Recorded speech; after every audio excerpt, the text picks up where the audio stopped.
Donc, on passe maintenant aux méthodes d'étude des acides aminés. Donc, on va voir une séparation des acides aminés par chromatographie sur couche mince, la CCM. La migration se fait par capillarité et les acides aminés hydrophobes migrent le plus. La coloration de la couche se fait par la ninhydrine pour mettre en évidence les acides aminés. Et l'identification des différents acides aminés de mélange se fait par comparaison avec des témoins. Donc, on utilise toujours des témoins pour déterminer la nature des acides aminés qu'on a analysés. يعني دوك اللي بغينا نعرفوهم حنايا les acides aminés اللي بغينا نعرفوهم حنايا. Donc on utilise des témoins. Donc vous avez déjà vu la chromatographie sur couche mince. Donc on utilise des témoins et en calculant le RF de chaque soluté ou bien le RT pour le rapport à un témoin.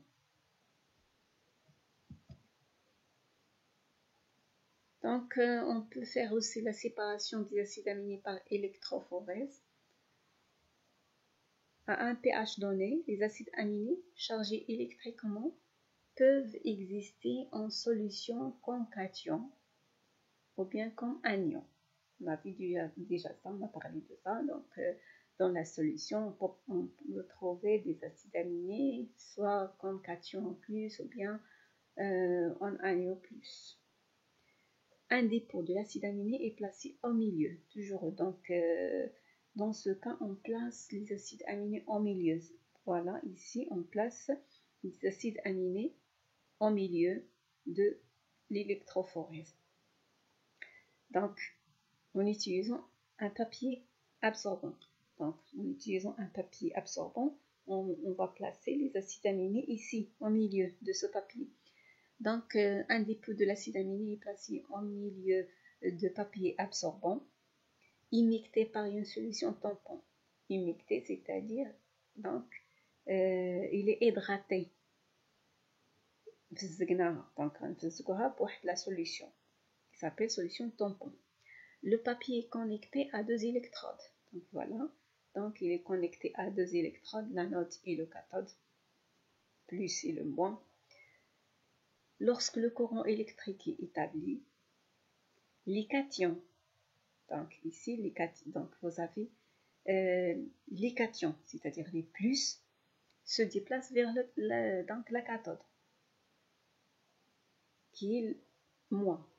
Les cations, voilà, ici, donc qui portent les charges qui sont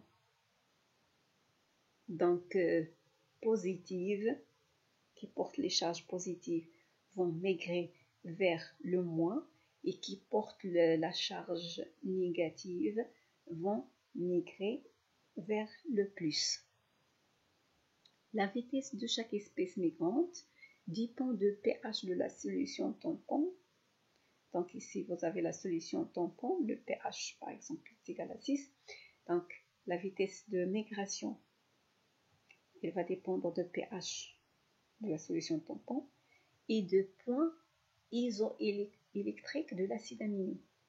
Donc le point isoélectrique de chaque acide aminé. Donc vous avez des acides aminés qui migrent vers le plus. Donc ils ont des charges. Par exemple, le glu, c'est un acide glutamique. Donc il porte une charge qui est négative. Donc il va migrer vers donc, le plus, l'anode. Par contre, les cystines, les zynes ont des charges positives. Donc, ils vont migrer vers le moins, la cathode. Par contre, sérine, il est neutre. Donc, il ne se déplace pas.